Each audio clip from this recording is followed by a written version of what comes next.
Welcome back, everyone. Today we're going to be making a hooded scarf neck warmer. You can wear this neck warmer multiple ways. It fits under your jacket nicely, and you can also make it out of a ton of different fabrics for different seasons. It's also super easy to make, so if you're new to sewing, you should have no problem following the easy step-by-step tutorial. With all that being said, don't forget to grab the printable pattern and let's get started. Getting started with supplies, you'll need 1 yard for your main fabric, and you can pretty much use any style of fabric for this project. You can use anything ranging from canvas to fleece. The type of fabric will change the outcome of your neck warmer, so if you use a stiffer fabric, it's going to be more structured, and that structure can actually help block wind. But if you use all fleece, it's going to be more flowy and probably more cozy. I'm actually going to be using a very lightweight upholstery fabric. It is non-stretch, but it's also going to hold its structure. But like always, get creative and find a fabric that's really going to bring your design together. You'll need 1 yard for your secondary fabric, and this is going to be the fabric on the inside of the neck warmer. Since I'm using a stiffer fabric on the outside, I want it to be a little bit more comfy on the inside, so I chose to go with the sweatshirt fleece. But keep in mind, you also have the option to use the same fabric for both the main fabric and the secondary fabric layer. And if you do go this route, I do recommend finding a medium to lightweight fabric. You'll need 1 yard of cord or drawstring, and this is going to be used for the hood adjustment. Any style of cord or drawstring will work. I'll be using a simple paracord. It comes in a ton of different colors, so you should be able to find one that works with your fabric. Going along with the cord, you also need 2 eyelets, and you can get these in any size. I'll be using 8mm, but feel free to change it up and use a bigger or smaller size. You'll need 3 snap buttons, and these are going to be used to close it up front, and you can use magnetic or regular snap buttons. I'll be using the magnetic snaps. I like using these because it's easier to take on and off, and they're also easy to install. They also come in a kit with multiple colors and everything you need to install them. Lastly, you'll need your pattern. This pattern is available at properfitclothing.com. It's super easy to use. All you have to do is download it, print it off, tape it together, and you're ready to go. But before you tape it together, the best thing to do is to cut off the top and one of the side edges. This will allow you to overlap the pages for a perfectly aligned pattern. And once you have all your supplies gathered and your pattern printed out, it's time to move into cutting. And after printing out your pattern, it should look like this. Be sure to check your printer alignment for the best possible results. And before you cut out the pattern, there is a reduction scale on both the hood and the scarf panel. It scales the pattern down in 1/2 inch increments, giving you a smaller size. There is no large or small sizing to this pattern. You just kind of have to measure it out and go with what works best with your measurements. And if you're looking for a small size, you can continue the 5-inch increments down to the size you would prefer. The last thing you have to know is that if you make any changes to the hood panel, you're going to have to make the same changes to the scarf panel. For example, if you reduce the hood panel 1 inch, you're also going to have to reduce the scarf panel 1 inch so the 2 panels line up correctly. And lastly, when it comes to the sizing, I do recommend starting by cutting out the whole pattern, and then you can trim it down in later steps. After cutting out all of the fabric, you're going to want to end up with 4 hood panels, 2 cut out of your secondary fabric, and 2 cut out of your main fabric. And if you're choosing not to use a secondary fabric, then you'll need to cut 4 out of your main fabric. And lastly, you'll need to cut 4 out of your scarf panel, 2 cut out of your secondary fabric, and 2 cut out of your main fabric. And again, if you're choosing not to use a secondary fabric, then you're going to need to cut 4 out of your main fabric. And now moving on to assembly, the first thing we're going to do is grab the hood panels, separate the secondary fabric from the main fabric, and for this first step, we actually don't need the secondary fabric panels, so we can place those off to the side. If you're just using one fabric, then you can place 2 panels off to the side. Using the pattern, locate the eyelet placement guide, and this is going to be the general vicinity of where we're going to place the eyelet. To get a more accurate placement, I like to place the pattern on top of the panel and cut a hole within the eyelet placement guide. Mark one panel, flip it over to the opposite side, and mark the second panel. Now we can separate both panels with right sides facing up. Double check both panels, make sure the placement is in the same spot on both sides. If everything is looking good, we can move on to installing the eyelets. And for this project, I'm going to be using 8mm eyelets. And feel free to switch up the sizing because you can use any size eyelets for this project.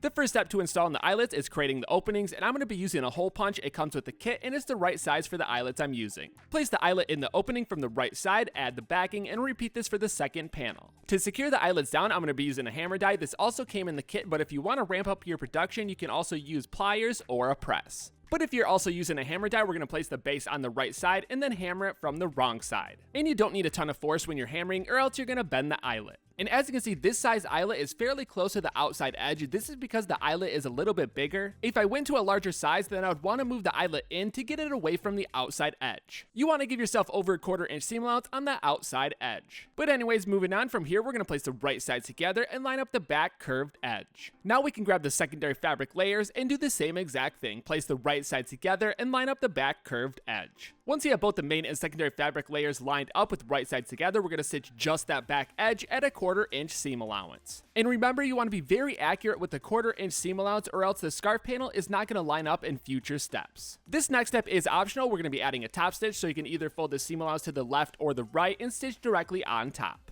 But if you don't like the look of a top stitch, then you can go ahead and skip to the next step. Or if you're using a fleece fabric for all the panels, then you can also skip this step. Since I'm using a non-stretch fabric for my main fabric, I'm only going to be adding the top stitch to the main fabric. But if you are using fleece and you really like the look of a top stitch, then you can go ahead and add it anyways. And that's the fun thing about making stuff, you can test different things out and see what looks good. Next, we're going to take the main fabric layer, flip the wrong sides out, grab the secondary fabric layer, and we're going to place it inside the main fabric layer with right sides together, lining up the outside edge. Once you have it lined up, we're going to place pins all along that front edge, and we're going to stitch just that front edge at a 1/4" seam allowance. And if you're using bigger eyelets, be cautious not to sew over them. This is another stitch you want to be very accurate with the 1/4" seam allowance, or else it's not going to line up with the scarf panel in future steps. Next, we can flip the right sides out and line up both of the layers along the front edge. When you have the secondary and main fabric layers lined up, place a few pins so they don't shift around. And what we're going to be doing is placing 2 stitches along the front edge. To better help with this process, using the pattern, locate the drawstring cord placement guide. This will be the outside stitch, and it's going to create a loop for the cord or drawstring to travel through. The second stitch is going to be along the edge on the opposite side of the eyelet. And the location of these stitches may vary based on the size eyelet you're using. If you're using a very big eyelet, then you're going to have to shift the stitch path further inside. But either way, any location of the stitch will work fine because we're just creating a loop for the drawstring to travel through. Another fun thing you can do is switch up from a straight stitch to a zigzag stitch for a more designer look. Also, using an edge guide can help guide that hood panel through and give you a nice even stitch. Mine got a little wonky towards the top, but I straightened it out on the opposite side.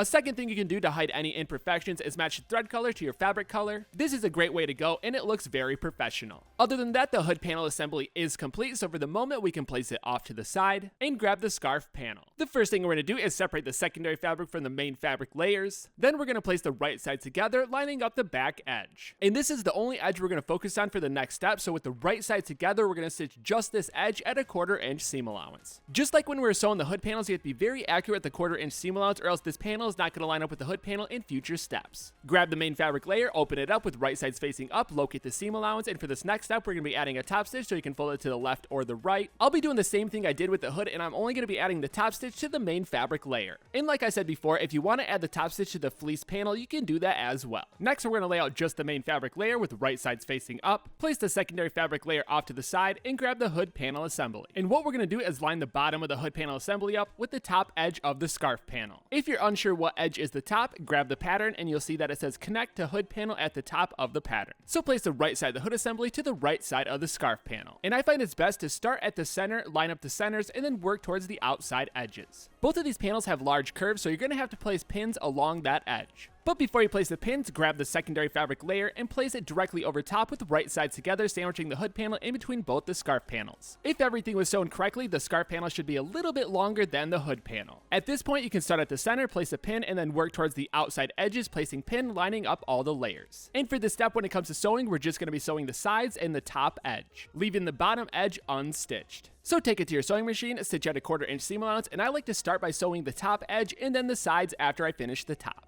And since there's a lot of layers, after sewing, you're going to want to check to make sure all those layers got stitched together. It's very easy to miss a portion when you're sewing that many layers and it's curved that much, but you can quickly fix it by dethreading that area and spot stitching. But anyways, moving on to the next step, we're going to push the hood inside of the scarf panel and stitch the bottom edge. And you want to make sure you get the hood panel completely clear of the bottom edge so you don't accidentally stitch through it. For this stitch, we're not going to be stitching the entire bottom edge, we're going to be leaving about a 4 to 5 inch gap so we can pull the right sides out after stitching. And again, we're stitching at a 1/4" seam allowance. And be sure to give yourself a nice tack stitch at the start and the stop of the stitch so it doesn't dethread when you pull the right sides out. If you are using a stiff fabric mixed with a fleece fabric that has some stretch, you will want to make sure that fleece fabric doesn't stretch as you're sewing so it stays lined up with the non-stretch fabric. But anyways, moving on to the next step, we're going to locate the opening along the bottom edge and pull the right sides out. To seal off the opening, we're going to push the fabric inward so the right sides are together for both the main and secondary fabric layers. And those layers will want to shift around, so place a lot of pins. Before we sew it closed, we're also going to line up the secondary and main fabric layers along the bottom, sides, and top edge. This is because we're going to be adding a top stitch all the way around the outside edge of the scarf panel. So once you're ready, take it to your sewing machine and add your top stitch. stitch. For the best result, I recommend using an edge presser foot and also matching your thread color to your fabric color to hide any imperfections. Depending on your fabric, it can get pretty bulky towards the center, so use a heavyweight needle. And as you can see, after finishing it up, it really gives it a professional look and also blends the hood panel with the scarf panel. Again, top stitching is optional, but if you want to take your project to that next level, I highly recommend doing it. From here, we're going to spin the assembly around to the front and overlap the scarf panels. And it doesn't matter which side is on top, it really comes down to preference and how you want it to look. We're going to be adding 3 snap buttons up front so you can open and close the scarf.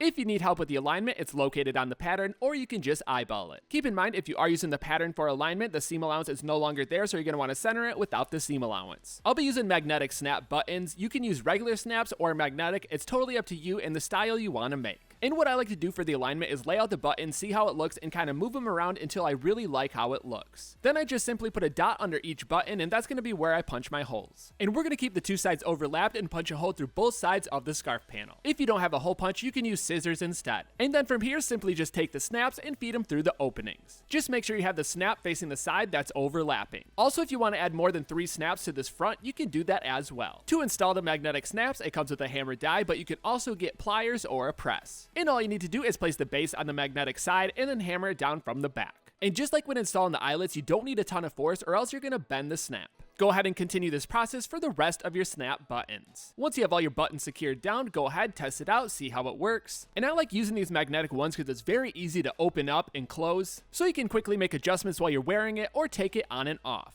Now we're going to add the cord or drawstring, and I'm using a standard paracord, but feel free to switch it up and use lace or anything that works best with your fabric. All you need to do is feed the cord through the eyelet and then back to the opposite side. It does take a little bit of time, but there are tricks. You can use a clothes hanger or tape something to the tip of the cord and kind of pull that through as you go. And once you pull it out the opposite eyelet, figure out how long you want your cord to hang and trim it down. To finish off the raw cord ends, I'm going to be using cord caps. These come in all different finishes and they're very easy to install. Slide the cylinder portion onto the cord, add the prong, and slide the cylinder back over the prong. This will seal off the raw edge, prevent fraying, and it also looks very nice. I'll also put a link in the description if you're looking for the ones I used. Along with the cord caps, I also tied a knot just above the cord cap so it doesn't slide back into the eyelet. But if you use smaller eyelets, then you shouldn't have anything to worry about. And lastly, moving into the final step, that's adding your branding. I use leather strips installed with double-sided rivets, but there's so many different ways you can brand it when it comes to woven tags, screen printing, or embroidery. And lastly, I want to go over how to quickly adjust the sizing. It's very easy to do, and starting with the bottom edge, you can actually take that up and make the whole scarf panel smaller. And the same goes for the hood panel. If you use the pattern and go down in increments, it's going to decrease the height. It's also going to decrease the circumference and make it a tighter fit. Keep in mind, if you do make adjustments to the hood, you're going to want to make the same adjustments to the scarf panel. It's really easy to play around with, so you can make something that's perfectly fit to your size. And lastly, this pattern can be made with any style of fabric. You can make it for the summer, the winter, and that's all determined in what style of fabric you're using. I purposely use a non-stretch fabric on the outside so it can help block the wind. But if you're not concerned with wind, you can use fleece all the way around.